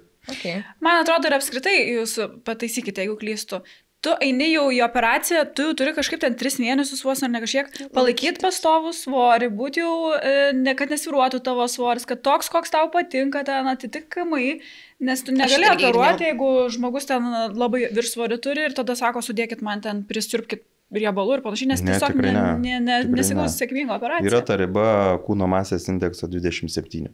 Jeigu yra daugiau, žiūrime situaciją, nebūtinai su kūno masės indeksu 30 negalima operuoti. Būna žmogus paprasčiausiai raumeningas. Ir pagal jo ūgį tie raumenys daug sveria ir tas KMI tikrai būna didesnis negu rekomenduotinas, bet aišku, chirurgas mato, ar čia raumenis, ar čia riebaliukas. Jeigu riebaliukas, dažniausiai rekomenduojame svorį, nes komplikacijų rizika ženkliai išauga ir rezultatas netoks tikrai būna, kokio tikimasi. O kaip dabar operacijose? Pavyzdžiui, mano sužadėtinis odontologas. Tai jau odontologija atsiranda visokie robotai, kurie ten padeda įsukti implantus. Kaip chirurgija? Ar jau turit dirbtinį intelektą, su ausiniam jis jau diriguoja? Ar užsidedat, kaip ten Apple tos 3D akinius ir jau žiūrit per vidų organų viską? Kiek yra pažengus medicina ir kokie dabar patys kiečiausi aparatai, ar kurie dabar tik tvirtinami, bet tuoj pasitvirtins? Žodžiu, kokia jau mūsų ateitis tos plastinės? Iš esmės didelės ateities neturim, vis tiek chirurgas tą darbą nudirba. Čia GPT neperims darbo jūsų. Tikrai ne, yra šiek tiek, mato, tos programos, kurios kažkiek gali nuspėti po tokio dydžio implantų, tokios formos kaip krūtinė gali atrodyti, ar ten nusiurbus riebalų kaip gali atrodyti, bet vis tiek to didelio tikslumo nėra dar. Labiau, kur tos technologijos jos mums pagelbsti, tai labiau riebalų nusiurbimo operacijose, nes yra įvairių aparatų tų vadinamų, kurie tiek papildomai padeda chirurgui nepavark, nes patys juda, vibruoja, tiek papildomais visokiais fizikiniais procesais, kaip pavyzdžiui, čia plazma tokia, kaip šiek tiek mums audinių sutraukia, padegina, radio dažnuminiai visokie aparatai. Bet kad už chirurgą darbą nudirbtų kompiuteris, taip dar ne. Tikrai gaila, ne. Gaila. Visos 3D technologijos, kokie jos jau yra integruotos į mediciną? Integruotos ne, čia pasirinkimas. Okay. Pasirinkimas pačio chirurgo, jeigu jam reikia. Ir iš esmės gerai tam, kad pacientui galima parodyti tikslų pokytį. Tai čia labiau prognozuojant, ko jis gali tikėtis po operacijos. Bet kartu įrodo, kaip jisai prieš atrodo ir po operacijos ir iš esmės tas skirtumas gerai mato. Ai, tai jūs norite pasakyti, ateina pacientas, nufotografuoti jį, dirbtinis intelektas ar kompiuterių sistema suprojektuoja, kaip po operacijos jo kūnas atrodys. Ar ten, tarkim, veidas. Nėra visiškai tikslu. Bet yra irgi programos, kur, sakiau, labai tiksliai mums parodo, kaip yra prieš operaciją pacientas ir po operacijos. Ir būtent tą pokytį, nes kartais būna, kad daktarė nematau rezultato.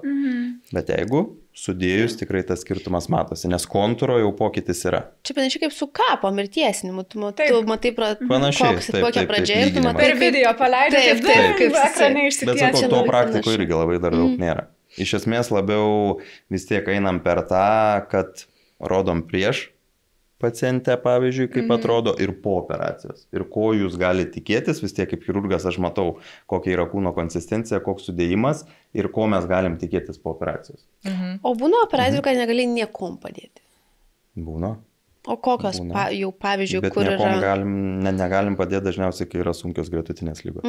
Kur jau tada bus labai didžiulės nes rizikinga, paprasčiausiai jau mes rizikuotume gyvybę žmogaus, ko tikrai medicinoje nereikia daryti. Tai čia vienintelis toks, bet kažkokių, kad... Labai lūkesčiai būna, bet retai, žinokit, retai. Pas mane gal viena, dvi gal buvo pacientės tikrai atėjusios, kur lūkesčiai buvo, neadekvatus, nerealūs. Pasakykit, ko norėjo.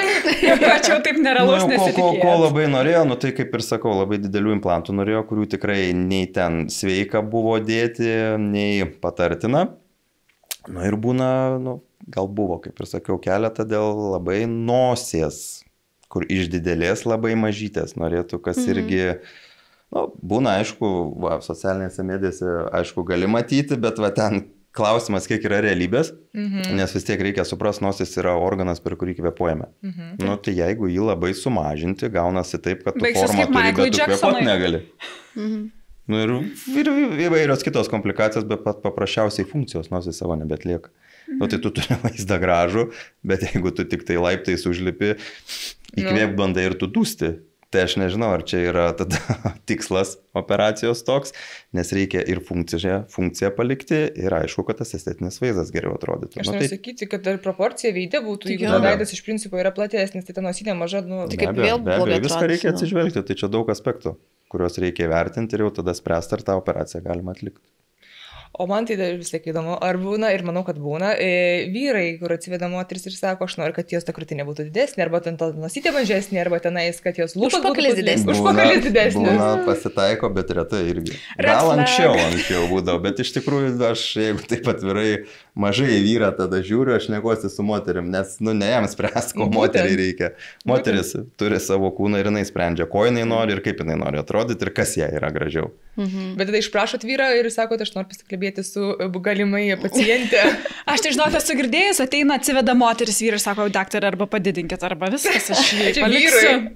Dar taip nebuvo man, bet išprašyti neišprašau, sakau, tik taip jau gal parodau, kad vis dėlto aš su moterim šneku, su pacientė, ne su tavim. Ai, supratau. Bet vyrai yra, kaip suprantu, retesni pacientai, ar ne?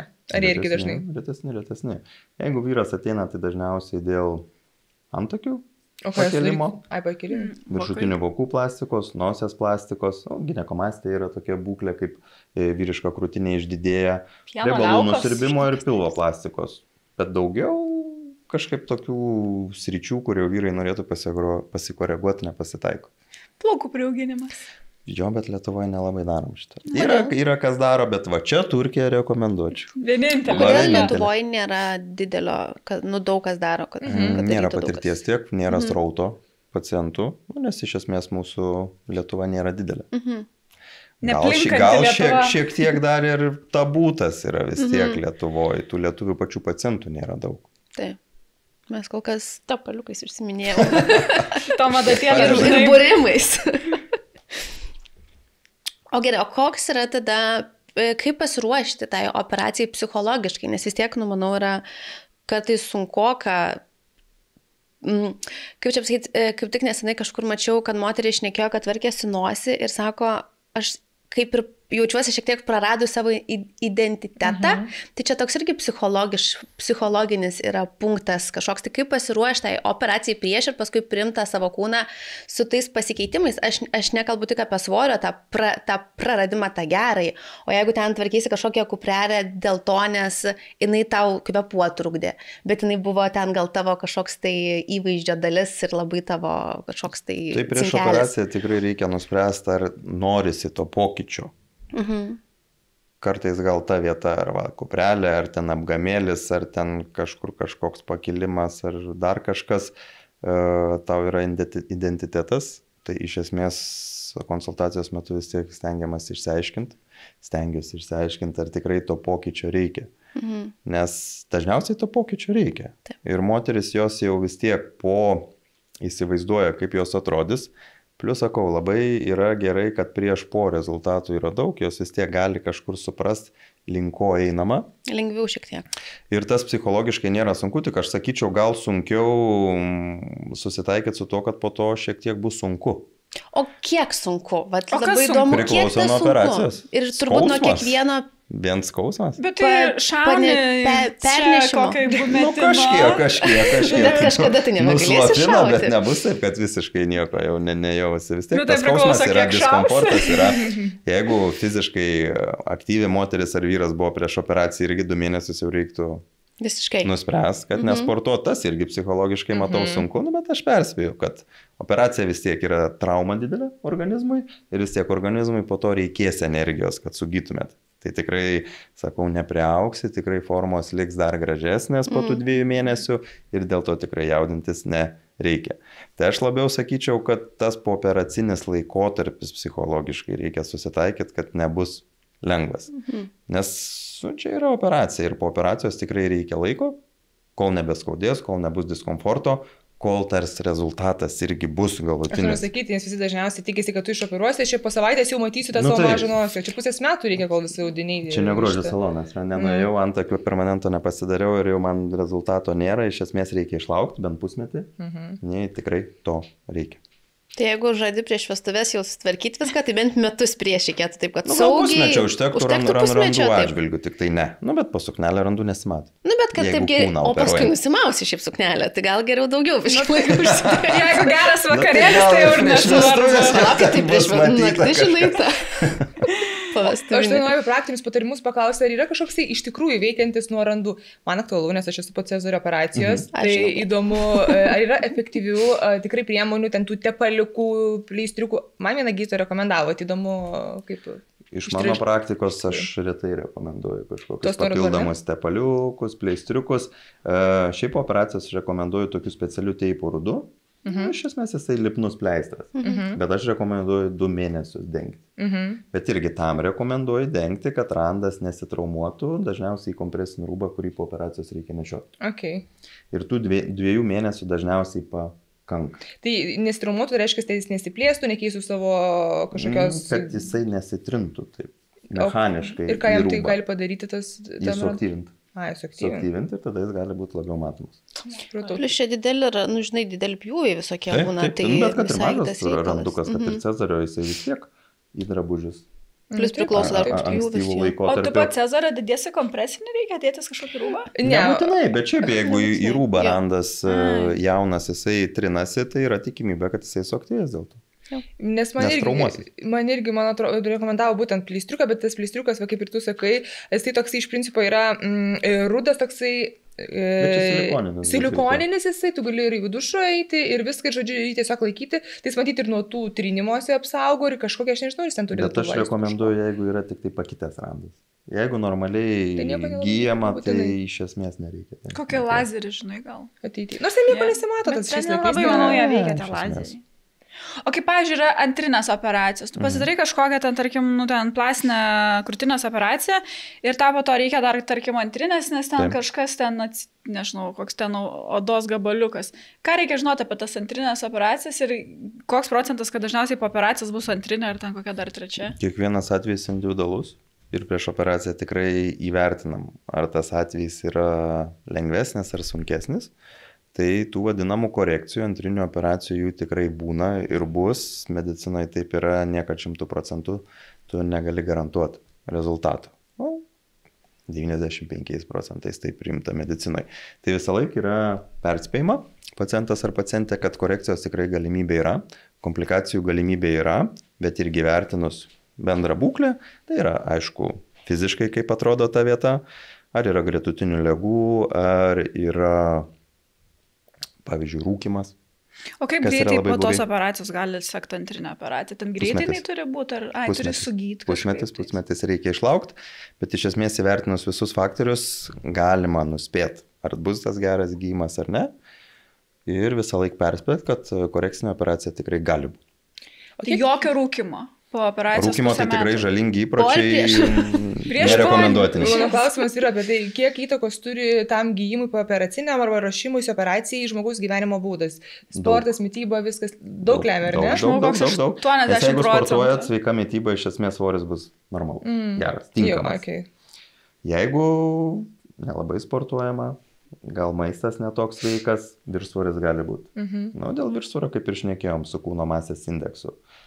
Kartais būna labai nori pacientas, perspėjom, yra rizikos, ar tikrai jūs to norit. Gerai, sutinku su rizikom, bet ir tai iki 30, kai po 30 tai jau griežtai tikrai negalima operuoti. Ne tai, kad negalima, bet nerekomenduotina, ir čia pats chirurgas irgi prisijama riziką šituo atveju, bet kaip ir minėjai, tas įtakos tikrai turi. Jeigu sveikas žmogus prisižiūri, sportuoja, dažniausiai ir gyjimas yra lengvesnis. Ta apytaka visa greitesnė, viskas natūraliai greičiau vyksta kūno procesai. Ir man dar kitas labai aspektas, aš čia gal iš savo perspektyvos man įdomu, nes aš vis girdžiu, čia psichologija, čia vis tiek tu klientą turi ir nuteikti, ir paruošti, ir nuraminti, ir pakalbėti, ir psichologų pabūti, ir paaiškinti. Man tai labai įdomu tas ruošimasis ties specialisto, ar ne? Tu turėjai pašaukimą, tam tu žinojai jau mokykloje, kad tu būsi plastikos chirurgas, ar tu žinojai, kad tu būsi gydytojas, tik dar nežinojai koks. Kaip tas vyksta? Tu turi turėti tą pašaukimą, tą meilę šitai būtent sričiai, kaip jinai ateina? Aš žinojau mokykloje, kad aš būsiu mikrochirurgas. Mikrochirurgas, nes man padėdavo krapštytis. Aš galėjau ilgai smulkius daiktelius dėlioti, ten figūrėlės, lego, visokius smulkius, tas man patiko, bet iš esmės Lietuvoje mikrochirurgija, plastinė chirurgija yra viena specialybė. Tai yra plastinės ir rekonstrukcinės chirurgijos gydytojas, kaip pristatė pačioj pradžioj. Tik tai taip susiklostė gyvenimas, kad dabar aš esu vien estetinė chirurgija. Vien estetinė. O ta psichologinė dalis ir jinai studijų metais yra, iš kur kitas žmogus, jeigu nelabai nuskaito žmonės, nelabai supranta, tai gali krapštytis, labai gerai tą darbą padaro, bet psichologiškai jisai nemoka to žmogaus prieiti, tarkim. Ar jam jau nebelemta, ar čia duota, ar čia mokykloje studijų gal metais yra? Studijų metais psichologijos tikrai nesimokom. Bet šiaip tai manau, kad reikėtų, nes galbūt reikėtų, galbūt dabar ir moko, aš nežinau, jau senokai aš besimokau, bet tada tikrai nebuvo to. Iš esmės, jeigu tu moki prie žmogaus prieiti, jeigu tu moki bendrauti, jeigu tu moki išklausti, tai taip tu tą gali dirbti. Būna atveju, kad nelabai ko išklausiama, padaroma operacija, o po to šiek tiek nesutarimai, jau būna, kad pacientas tikrai tikėjosi ne to, man nieko nesakė, man nieko nepaaiškino, sakė, išoperuosim, viskas bus gerai ir nelabai gerai būna. Bet čia irgi, aš kaip suprantu, vėlgi kalba patirtis. Tu iš patirties jau padedi nuskaityti tuos pačius žmonės, net jeigu ir tu neturi tos psichologo dovanos, aš įsivaizduoju, su daug patirties tu jau, matai, žmogus ateina, kur aš iš bankė dirbdavau, ten turėdavau vis tokių, kur jau šveikas. Patirtis yra visur gerai. Iš eisenos, ne? Visur, o dieve, ten tu visur gali nuskaityti žmonės. Mėgt bendrauti apskritai, nes čia yra ne tik, užsidarai, kaip mes pradžioje juokavom, užmigdai, tai čia, žinai, išnekėti net reikia labai daug šnekėti. Reikia išoperuoju, viskas tvarkoja, tada šnekėti nereikia, bet šneki prieš tai konsultaciją. Dar prieš operaciją pasišneki, po to po operacijos tą pačią dieną, sekančią dieną, jeigu 2 naktis guli, dar sekančią, ir po savaitės, ir po mėnesį, ir po 2, ir po pusmečio. Pažiūrėti reikia, žinai. Ir visą laiką taip, su tuo žmogum turi bendrauti, jeigu ir būna tų komplikacijų, kas medicinoje, kaip sakiau, irgi yra tas, to neišvengsim ir viskas, ir tu toliau turi bendrauti, ir tu toliau turi sutart. O tų bjaurių klientų būna, kur, labai tikiuosi, kad nedaug, bet būna, kur ateina dar, aš netaip norėjau, čia man netaip sakė, nors iš tikrųjų taip pasitaiko. Retai, bet pasitaiko. Būna tų konfliktinių, ar ne? Būna, bet iš esmės jau galima atpažinti iš pradžių, kad gal šiek tiek gali ir būti konfliktiškas žmogus, tai dažniausiai gal tada pasakai, kad pabandykit dar pas keletą kitų specialistų, pasitart, pasižiūrėti, ką pasiūlysiu jums, gal bus geriau. Kai jau nuomonę išgirdo tą pačią, tai tada jau apsispręs, jeigu grįžo pas jūs tave. Tai... jeigu jau grįžta, tai grįž, ką padarysi, negali taip sakyti, ne, jūsų neoperuosiu, irgi negražiai. Bjauraus charakterio esi, aš ir tavęs tikrai neoperuosiu. Žinokit, nuėjau pas visus gydus, kur rekomendavot, visi švijo, tai grįžau pas jūs. Jūs vienintelis neišvijot. Prašau. Manau, būna ir tokių situacijų. Ir tada žiūrėk, jau ir vaibas visai kitas, tada jau šiek ir malonus, nes jau tas pats fainas. Gerai, daktarė, gerai, kaip pasakysit, aš jumis pasitikiu. Man viskas tiks. Tai žodžiu, yra tiesos tame tikrai. Kai jau, žinai, 6 duris užtrenktos. Ką padaryti, pas tą pirmą, kuris dar gražiai kalbėjo, gal priims. O gerai, dar iš tos, mums prieš tai pas mus čia buvo atėjęs į svečius vaikų chirurgas ir pasako, kad būdavo tokių situacijų, kai ateina ir su močiutėm, su visos ne visa šeima ir visom turi papasakoti, kai šie vyks per operaciją, dar tą močiutę pakonsultuoti. Ar būna, kad ateina jau čia su visa šeima? Su draugiam, pavyzdžiui. Su draugėm, pavyzdžiui. Ir žiūrėk, daktarė, pas mane tokia, aš noriu kažką gal nebuvo, bet kad mama draugė tikrai atlydi. Būna, ne? Tikrai taip, jo. Būna, kad kartais ta draugė ar mama tikrai daugiau klausinėja, negu kad pacientė. O dėl savęs ar dėl pacientės klausinėja? Dėl pacientės. Ai, nu tada man gerai, man daroma ir kaip čia tikrai, ir čia bus gerai, ir čia tiks, nu. Bandai paaiškinti, kad, nu taip, tiks. Ar nesugadinsi mano draugės? Dažnai atsivedi porą draugų ir tada sakai, va čia vidurkį noriu. Būna vieną kartą atsimenu, kad 18-metę merginą atlydėjo mama dėl implantų. Bet čia normalu. O 18-metę? Nu, bet 18 metų, taip jau tas kaip ir galima, bet vis tiek labiau mama jau kažkaip tą nuomonę išreiškia, kokio implanto reikia, kokio dydžio. Nu, bet gal jeigu mergaitė jautė, pavyzdžiui, ar paauglė visą gyvenimą, pavyzdžiui, be krūtinės buvo ir nori dabar bent kažko. Tai o ne, po 18 gal dar būtų žaugę. Man atrodo, kad šeimos reikėjo daugiau valgyti. Ir 50 metrų pradeda augti. Ai, ne? Dėl hormoninio viso balanso. Bet tai tešlos neaugo, kaip aš suvanas vaikystėje valgiau, nepadėjo. Man augo tešlos. Po menopauzės. O tu žiūrė. Tai būna ir 60, bet pasitaiko pacienčių, kurios gal su mažesnė krūtinė būna, o nuo C po to užauga iki A. Nu, bet dabar lauk, žinai, iki menopauzės. Nuo 18 iki biškį laukti ilgai. Paskui išsiemi, jeigu matai, kad užaugo. Kai menopauzė, tai nesusimažinti. Nu, taip. Variantas. Tai kokias top, nežinau, 3-4 operacijas pačias populiariausias Lietuvoje galima būtų įvardinti? 3 kokias tikrai spėčiau įtariu. Tai būtų krūtų didinimas. Spėčiau irgi. Implantais, viršutinių vokų plastika, pilvo plastika ir riebalų nusirbimas, sakyčiau, šitas. O aš galvoju, kad nosis arba ausys, pavyzdžiui? Net. Jau paskačiate, kad liepusi ausų? Tikrai. Nu, būna, ką žinoma, gal ne taip dažnai. Jeigu bendrai paėmus visus chirurgus ir skaičių operacijų, tai nosis tikrai nepatektų. Nepatektų. Apskritai kažkaip yra netgi apie tas injekcijas kalbant, labai pavojinga nosies rytis.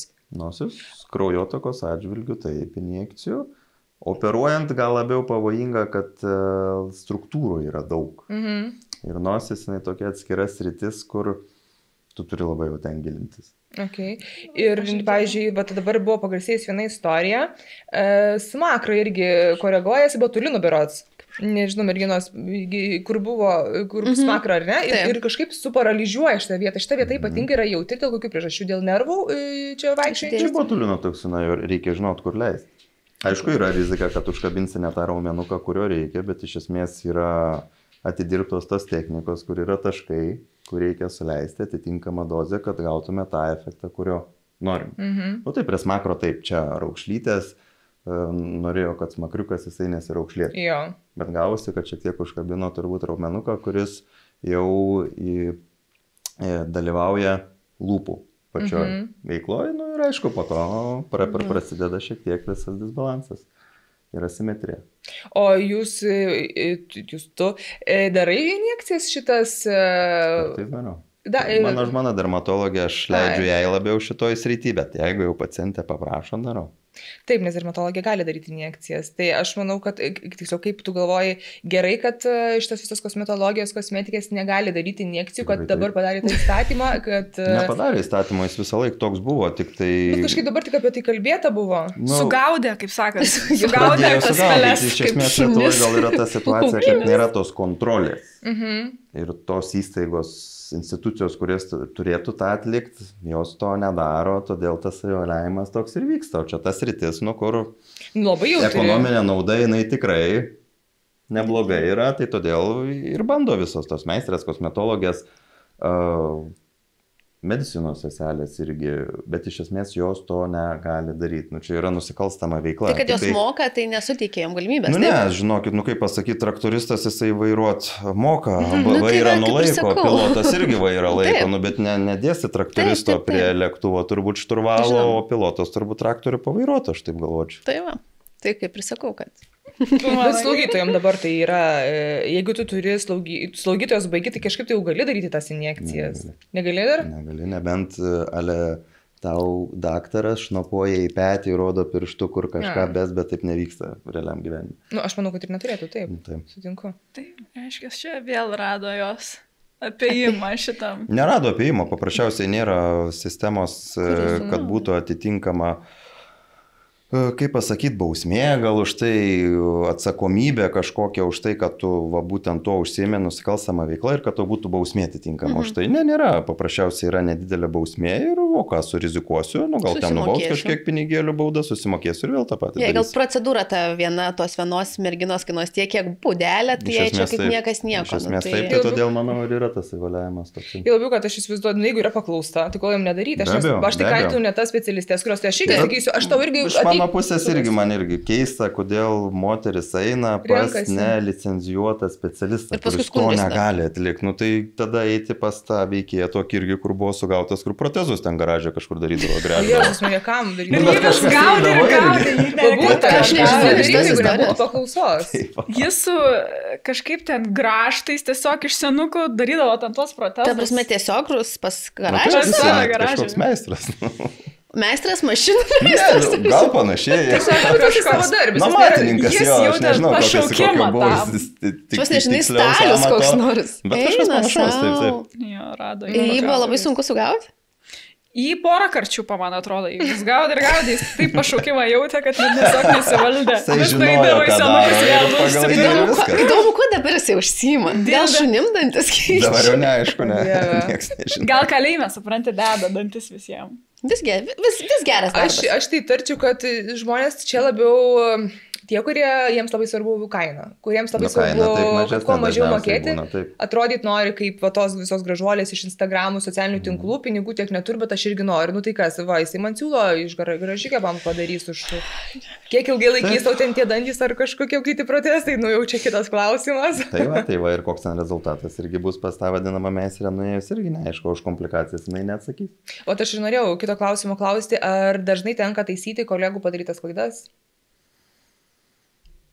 Pasitaiko, bet reikia suprasti, kad gal ir mano kažkuria komplikacija kitas kolega irgi tvarko. Tai aš šitai žiūriu šiek tiek filosofiškai ir tikrai tai pacientai nesakau, kad oi blogai padarė gydytojas, oi čia jis nežinojo, ką darė. Čia kaip būsė blogai kalbėti negalima. Ne, iš esmės, nes tau pačiam tikrai tas gali atsitikti, nes kaip ir sakiau, medicina tokias rytis, kur tu žinai, ką tu darai, bet kūnas jisai nėra lenta, nėra medis, kurį išpjausi, sukalsi ir taburetė stovės kokią tu sukaliai. Čia vis tiek yra daug aspektų dėl pačio gymo, dėl pačio rezultato, tai tenka taip taisyti, bet aš stengiuosi irgi tą viską įvilgti į vis tiek ne tą būtent klaidos tikimybę, bet kad organizmas mūsų vis tiek yra kiekvienas individualus, gyjimas individualus, dažniausiai irgi tas ir būna priežastis, bet, taip, tenka, bet visą laiką irgi sakau, kodėl neėjot pas patį chirurgą. Sako, viskas gerai, aš nieko nenoriu. Tokiu atveju tada sakau, aš matau, kad galiu pataisyti, bandom. Jo, aš gal labiau kalbėjau, kad kai sugyja, čia kaip ir sakai, kiekvienas kūnas individualiai tai priema, bet čia labiau kalbu apie nekompetitingus, kur ateina, sako, klaidą padariau, nuėjau pas kažkur. Tai čia ne kolegos tada jau. Čia kolegos turėjau tokį parodyti tikriausiai, kur ar ne, kur, padariau klaidą, nuėjau ne ten, kur reikėjo, nekompetitingas, arba pasirodo po to. Lietuvoje dar plastinės chirurgijos gerai, kad negali atlikti. Niekas išskyrus plastikos chirurgų. Nes jeigu tai būtų, tada gali būti, kad ženkliai daugiau problemų būtų. O dėl injekcijų, kaip sakiau, aš tom injekcijom labai stipriai neužsiemu, tai ir tų taisymų iš šitos ryties nelabai turiu. O kaip kainos? Kainos, mes kalbam čia apie pigias kainas, o kaip kainuoja, bet aš atsimenu, kad nuo vaikystės, kad papus susidėt 5,000. Tai ar vis dar 5,000? Čia dar lietais? Aš 9,000 girdėjau. Būdavo, net neatsimenu, ar jau buvo lietais čia. Tai dabar kažkur apie 4,000 eurų. Pigiau. Implantai. Jeigu sudauginsim ten, bet tai turbūt, kad jau dauginti nebereikia. Tai gal ir anksčiau brangiau kainuodavo. Bet iš tikrųjų Lietuvoje yra didelė konkurencija šitoje srityje. Daug yra klinikų, daug yra specialistų, tai jeigu tu jau 10,000 kainą turėsi, kažkaip tu ir darbo turėsi tada. Jau nebe. Būna Facebook'e vis pasileidžia adus, ne? 10% nuolaida ar ten su šitu kodu galit pigiau pasileidžia. Man su kodais krūtinės tvarkytis, nežinau. Ne, operacijom iš esmės irgi, matot, turim kodeksą. pagal kurį yra Lietuvos plastinės chirurgijos draugija, kuriai aš irgi priklausau. Ir vis tiek yra etikos kodeksas, kad to daryti negalima. Nedarom to. Kartais tas pasitaikydavo anksčiau, bet vis tiek po to priėjom prie bendro tokio principo nuomonės, kad geriau to nedaryti. Jeigu jau tu su pacientu sutari tą kainą, tai jau čia jūsų reikalas, bet tokios, kad reklamos, kad kažkiek gal, kad dėl to nukentės chirurgai, o tas chirurgas daugiau darbo turės, tai tas lygybės principas, kad veiktų, to stengiamės nedaryti. Tai krūtinė 4000, kiek riebalų nusirbimas nuo pilvo, pavyzdžiui, tai ir koks dar turbūt nusirbimas? Vis tiek yra ribos, nes bet jeigu dažniausiai pilvo siurbiam, tai dažniausiai ir juosmenį siurbiam, dažniausiai ir liemenėlę zoną siurbiam. Tai tas jau irgi virš 3000 kažkur. Kiekviena zona jinai kažkur po 600 eurų. Plius. Ir tu gali dar ir nuo kojų. Jo, tai jeigu tu nenori ir taupai tam pinigus, tikrai esi nusiteikęs šito probleminė zona, tai realiai tu gali ir etapais tai pasidaryti.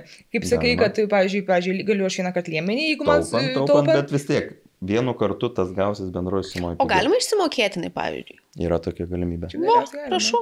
Nes tu matai, tu taupydama nusisirpsi tik pilvą, bet liemenėlės ne, bet tau ir narkozė, ir ten miegas, maistas. Kiek to gyjimo po to etapų irgi bus ir kiekvieną kartą skauda. Tau geriau vieną kartą viską pasidaryti. O gerai, dar, sakėt, populiariausia yra antakiai ir vokai. Tai kiek šitos operacijos kainuoja? Diorų.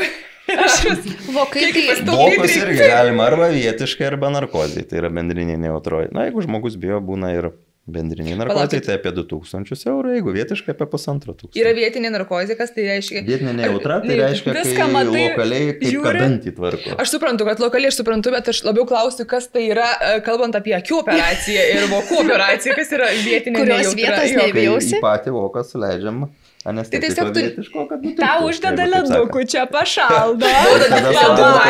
Palauk. Ir tada reikia dur suleisti vaistus. Tai reiškia, žmogus nemiega, bet jisai skausmo nejaučia. Bet, nes man labai įdomu, ties akių sritim, aš niekada negaliu prisiversti niekaip pasidaryti akių korekcijos, nes man tas žinojimas, kad aš būsiu atsimerkus ir aš tai matysiu, man geriau narkozė tegul padaro, atrodo. Tai man čia įdomus tom akim, man atrodo. Iš esmės aš irgi, kad ir pats operuoju, aš pacientams sakau, kaip jūs norit, aš taip pats tikrai irgi užmigčiau. Bet čia irgi matot ekonominis aspektas, pigiau vietiškai, dažniausiai todėl renkasi. O tai tada, tai kiek trunka, jeigu, kiek čia reiktų laukti? Iškentėt. Viršutinių vokų plastika padarė. Iš esmės neilga operacija, jinai apie 45 minutės. Tai žiūrėk, tą pusvalanduką 45 gal tikrai įmanoma. Ir 500 taupai girls map, tai žinai, ką gali nusipirkti. Tikrai taip. Aš klausiu, man aktualu, mano mama nori daryti šitą vokų operaciją ir irgi bijo. Tai jeigu bijo, aš rekomenduočiau tikrai primik trumpam ir visą. Bet apskritai, nuraminti, kaip pacientės nuraminti ar nepasakyti, bet gal kažkas klauso, sako, aš irgi taip noriu, ateičiau, bet biški man baisu yra. Tai, žodžiu, yra ir opcija, gali ir pilnai narkozai gali dalinai. Tikrai neverčiam visų vietiškai, sakau, tas yra šiek tiek brangiau su narkoze, bet komforto ženkliai daugiau. O dalinai tai ką, tu vis tiek nieko nejausi ir neskaudės? Jeigu vietiškai taip, šiek tiek juntama kolsadata, leidžiam vietinę anestetiką. Bet tai čia kaip vaistus nuo danties skausmo. Panašiai. Po to nutirpsta vokas, tai kas jaučiama, šiek tiek spaudimas, tempimas, girdima viskas. Aišku, šiek tiek medikamentų irgi duodam prieš operaciją. Raminamų irgi, kad šiek tiek žmogui tą įtampą nuimti. Taip. Bet sakau, yra tikrai žmonių, kurie, gink dieve, nenori vietiškai ir aš tikrai neprieštarauju, nes ir aš pats nenorėčiau. O tu atsimerkęs, būnė užsimerkęs, ar tiesiog užsimerkęs? Užsimerkęs, nes atsimerkęs. Bet gali daktaras atsimerkti. Galima. Man tada galvo, ką galvoti tada reikėtų. O jie ir gali kalbėti, jiegi nemiega. Gali. Tai va. Tai ir kalba, bet būna ir užmiega, ir knarkia. Būna pradeda operuoti ir pradeda pasakot, tai va, su žmona susipikau vakar. O būna, kad atsibūdė po narkozės pradeda kažkokius keistus dalykus, tai pasakot. Būna. O kokius, pavyzdžiui, pasakot? Aš nebegirdžiu, nes anesteziologai tą girdi. Bet tikrai būna. Nes medikamentų poveikia dažiausiai vis tiek liežuvis. Nes aš galvoju, man dantis, kai ištraukė, aš išėjau, pas mane irgi buvo tas kažkoks ten vietinis, mane vyras po visko pasiėmė, bet aš nieko neatsimenu, bet aš patėjau, aš pati atsistojau, kaip aš grįžau namo su taksi, aš neatsimenu, nors vyras buvo šalia, aš nieko neatsimenu, ar aš nebūsiu ko nors prisikalbėjus, nes daktaras labai gražus. Neatsiminsit, jau vis tiek. Gal numeriuką, ar dar savo numeriuką. Jo, dažniausiai būna ta baimė, kad tik neprišnekėčiau kažko. Nu, bet ne, čia adekvačiai reaguoji, nu, kad ten ir kažką šneka, nu, tai tu tikrai nesigilini ten ir neklausai. Žinai, kad čia medikamentų poveikis ir viskas. Aš dar tokį klausimą norėjau truputėlį pasiskaičiau prieš ateinant ir mane sudomino tas punktas apie tave, kad tu priklausai ne vienai asociacijai, kiek mačiau ir ne. Viena jų yra Lietuvos žaizdų gyjimo ir kaip jinai, tikrai nesivimo, gyjimo kažkaip asociacija. Kas čia per asociacija? Tai čia, kadangi klinikose anksčiau dirbau ir ten vis tiek tos estetinės chirurgijos nėra tiek daug, ten yra vis tiek nudegusių pacientų gydymas. Onkologinių, tai yra pacientų po pašalintų minkštųjų audinių defektų uždengimas. Nu, tai ta asociacija jinai labiau koncentruojasi į tą dalį. Nu, kadangi tada, kaip dirbau, aš įstojau tą asociaciją, tai taip ir likau. O odontologai tai mėgsta tenisą, žaisti asociaciją. O ką mėgsta plastikos chirurgai? Ar tenisiuką, ar padelį plėkti? Kokie turnyrai pas jūs? Ir tenisininkų yra, ir padelio. Aš taip pats nelabai ką dabar galiu, nes mano keliai šiek tiek nesveiki. Tai gal operacija reikia? Man reikės ir man operacijos, bet kol kas reikia padirbti.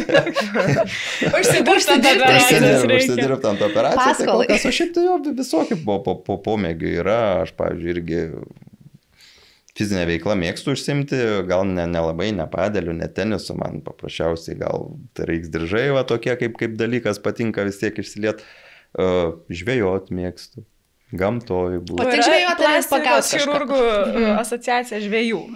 Nėra, bet golfo mėgėjų yra nemažai plastikos chirurgų. Prabangų sportai patinka. Nu, tokie pinigai. Tai tuomet gal aš sakyčiau, tokiai pabaigai, ką žiūrovams mūsų ar nepasakyti, kad dar taip užakcentuojant tų mitų išsklaidymą ar ne, nuo kainos, prieinamumo, gyjimo, apskritai, bet ką pacientam galima pasakyti būtų, kad nebijokit, ateikit, neskauda. Iš esmės taip, nėra, kad neskauda. Ir kaip, atsiprašau, dar pasirinkti tinkamą specialistą? Tinkamą specialistą pasirinkti, manyčiau, kad visų pirma reikia ateiti ir pasišnekėti. Aišku, prieš tai sakyčiau, portfolio jo vis tiek apsižiūrėti, kiekvienas dabar turi tikrai socialinės medijas, tikrai kiekvienas rodo, ką jis padarė, kiek padarė, tai iš esmės įsivertinti tuos rezultatus prieš po, jeigu jie patinka, kad ir ne vieną chirurgą, 2-3 patinka, tai tikrai siūlyčiau kiekvieną ir aplankyti, nes vis tiek tas kontaktas gyvas, jisai daug ką parodo irgi. Atrodo, gal ir tas gražiai daro, ir tas gražiai daro, bet gal su tuo man buvo maloniau šnekėti, gal mūsų auros sutapo. Nu, tas irgi svarbu yra, nes mes visi žmonės ir tikrai būna su vienu maloniau šnekėti, su kitu gal ne. Ir kuris labiau tiko, jeigu jis vis tiek savo profesionalumą įrodė, parodė, tai tuo chirurgui reiktų pasitikėti. Nes jis tikriausiai ir tą tokią ramybę atneš, tą pasitikėjimą. Tikrai taip, jeigu prieš operaciją konsultacijos metu viskas ramu buvo, į visus klausimus atsakė, tai po operacijos tikrai taip nebus, kad jisai dings ir jūs jau ten gykit kaip norit. Telefonas yra išjungtas. Tai telefonas tikrai nebūna išjungtas ir tų žinučių tikrai būna ir skambučių būna ir stengiasi visą laiką atsakyti. Nu, dabar toks amžius, kad tu negali pasislėpti. Anksčiau, kol telefoną gal nebuvo, mobilaus ryšio nebuvo, išoperuoja ir dingsti. Į ligoninę grįžti, nu, jeigu ateina.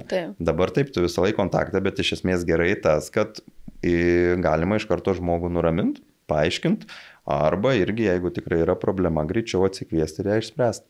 Jau labiau, kad jūs nedirbate kabinete vienas ar net, jūs dirbate klinikoje, kur yra daugiau žmonių, administracija ir panašiai. Nes man jau įdomu keli dalykai. Vienas dalykas, jeigu gydytojas neveda socialinių tinklų, tai nereiškia, kad jisai blogas gydytojas, nes nemažai gydytojų. Tikrai ne tas dalykas. Tai populiaru dabar, bet... Tai populiaru, čia yra šaltinis pacientų papildomas, bet nereiškia, kad gydytojas neveda, kad jisai yra blogas. Nu, paprasčiausiai matot irgi. Gali jisai išoperuoti ir per tą savaitę 1-2 pacientus, bet taip jisai operavimo įgūdžiai jo geri, rezultatai geri, tik tai jam to užtenka. Mano atveju vis tiek tas amžius yra, kai tų pacientų norisi, to darbo norisi, gyvenime pasiekti irgi kažko norisi. Tai todėl aš ir vedu, bet nereiškia, kad aš vedu, kitas neveda ir kad aš už jį geresnis. Ne, aš tai gal parodyt galiu labiau visuomeniai, kuo aš geras, jisai gal labiau gali parodyti mažesniam žmonių skaičiui, kuo jisai geras. Nes sakau, man dar įdomu, kaip pasakoti žmonėms ir atsirinkti tą gerą specialistą, nes ir mačiau visai neseniai pažįstama viena socialiniai savardai dalinosi, kad jinai važiavo būtent po gimdymo pilvo tą plastiką, tvarkytis, nežinau, ar teisingai išsireiškiu, būtent važiavo į Prancūziją darytis tą operaciją, suprask, gal ten koks nors jau prabangesnis, nes ten mačiau prabangesnis. Su aukso siūlais ten, man atrodo. Jo, ta klinika tokia prabangi tikrai atrodė ir profesionaliai ir vis tiek kartais atrodo mums, kad jeigu jau užsienyje, tai bus čia gal dar kažkaip kiečiau, bet nebūtinai. Ir ten blogai baigėsi jai. Jie iš viso taip sugadino, kad ta bambos ten iš viso išdarkė tą visą bambą ir jinai galiausiai grįžo į Lietuvą pas kažkurį vieną iš lietuvų mūsų plastikos chirurgų ir susitvarkė ir sakė, gyvenime daugiau nedaryčiau tokios klaidos ir pasitikėkime mūsų Lietuvos chirurgais. Tai čia gal irgi yra tas aspektas, kažkiek ta reklama, socialinė medija gal irgi tą burbulą sukuria.